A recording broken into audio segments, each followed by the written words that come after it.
Oh, sorry, point, Shuto Uke, which is a very similar beginning. So the fingers are open, okay, the hand's higher. It's not there. Okay. Hands are open. This hand's here, it's not there. But it's the whole gross motor movement feels very similar. Okay? And we're not going to practice this in the full Kakutsu Dutch, we're just going to use the practicality of it, right? So this time, we'll do it two ways. First of all, we'll start with his left foot forward. What he's going to do is, actually no, go the other way. You do the same thing, except in the last punch, instead of it being a straight punch body level, it's a, so you'll start this way, come here, foot, kick, strike, round. The last one, yeah? Kick, strike, round, okay? So I'm going to do the same first two movements. This one's going to be the block of the kick. This one is going to be the block of that punch. And at the last minute, this is in getting inside this one here, and blocking here. And this is not the only prospective use of Shuto Uke. That's a good one. It is one, nonetheless. Right? We're going to have it a bit higher. Like if you know Kanku, you have it a bit higher. Think about that sort of height. That's what we're doing here. We're not having it down here. So if your punch comes around head level, we're not having it just there. Right? Because your arm won't be strong enough. It comes straight through your arm, so it'll hit you. And what you do is you've got to have it a little bit higher. Right? Where the fat of your arm is there. I might just put my arm there, but really what I'm going to do is, in reality, I'll be striking at it on the inside soft tissue. It's pretty painful. People sort of shoot at yourself in the bicycle before, just a bit of fun. Okay? So much fun. But at the same time, I'm also going to incorporate a little bit of movement.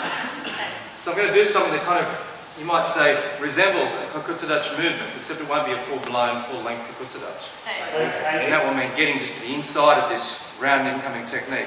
Rather than going into it, where the energy is coming from, I'm going to get past a little bit, so it's started to lose some of its power as it's gone past the centre as I block it, yeah? Okay. Slowly, yeah? 1, 2, 3. Yep, I'm there. Now I'm not in Kakutsu Dutch fully, but I've kind of got something that resembles it. I've stepped back and pushed out. As I came back, that came out. Yeah? And that forces me going back, as that's coming out, as that's coming in. Forces usually causes enough of a stopping action on that arm. Right? I want you to be real gentle with each other's arms today. Sometimes when I practice this in classes, we'll actually wear our shin guards on our arms. Right? So you'd be wearing yours with your padding on the inside of the arm there. Right? Mine will be on the outside. Unless it'll be sort of hitting padding there. Because otherwise, you can do about 4 or 5 of them and your arm's gone. Right? So really.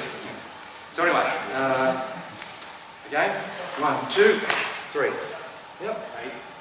So even if it was a straight one, it doesn't hurt me to go this way. Anyway, I'm going away for a little bit. Even if it was straight, let's say you threw it straight. Yeah. It's not the end of the world either. But we're assuming it's got a little bit of art to it, okay? So that's one we'll do. And the next one we'll do is with your feet opposite. So left foot forward. You do a right geri, followed by a right jodan tzuki. And you see what happens now. We're just going to use the opposite side of the technique. So, comes in, like we did a bit earlier, and there. And that's the beginning of it, right? That could be that, and that could be that. Now let's say he did that kick, and he does the kick and the punch, and I managed to deflect him a fair bit of the way. He might think, oh bugger, I'll just keep coming around. You know?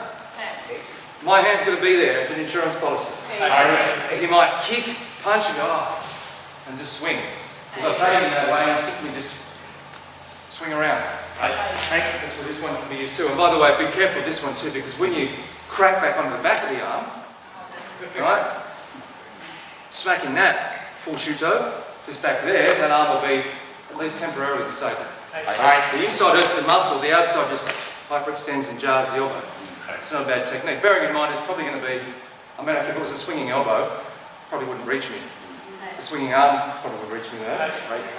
And so, have the arm up there. But it's just another way of executing a technique we all know, our body's been programmed into us to block multiple attacks. Right? But the first one starts with getting to the outside of that first kick. Yep. Now, you don't have to worry about spinning right around if you don't want, but you can. Yep. I'm still moving there. Yeah? Naturally, I could try and get in there if I wanted to, enough to. I could be here, but that would be no fun for partner exercise, right? So just be mindful, it can work on that side where it's kicking, swing, or boom, boom, boom, right? Inside Shuto. Nice and high. Let's go. Gentle into his arms, try both sides.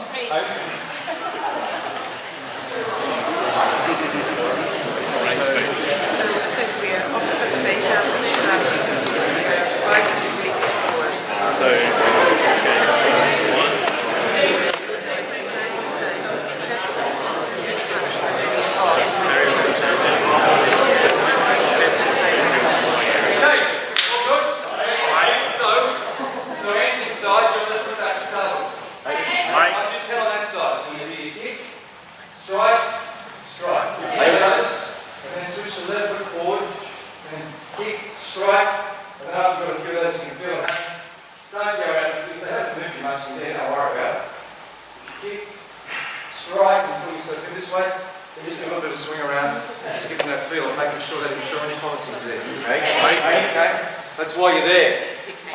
That's why you just did that. One up, one down. It has to be back to there, okay?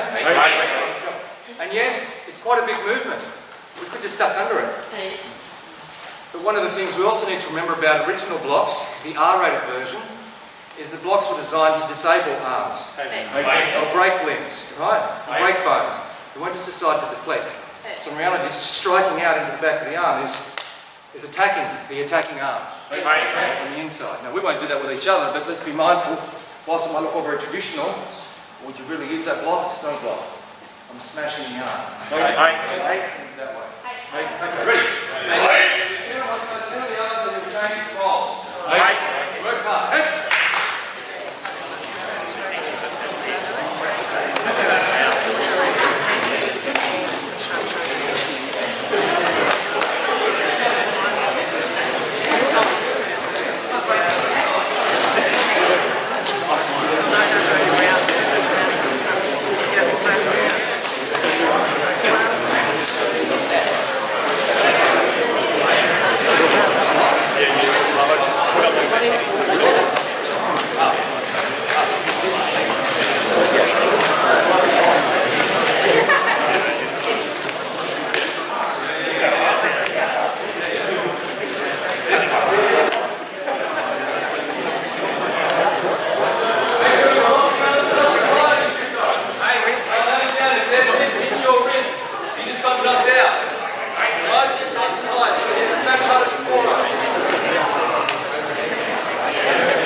We haven't done lots of kicking today, we're doing a lot of Weggery.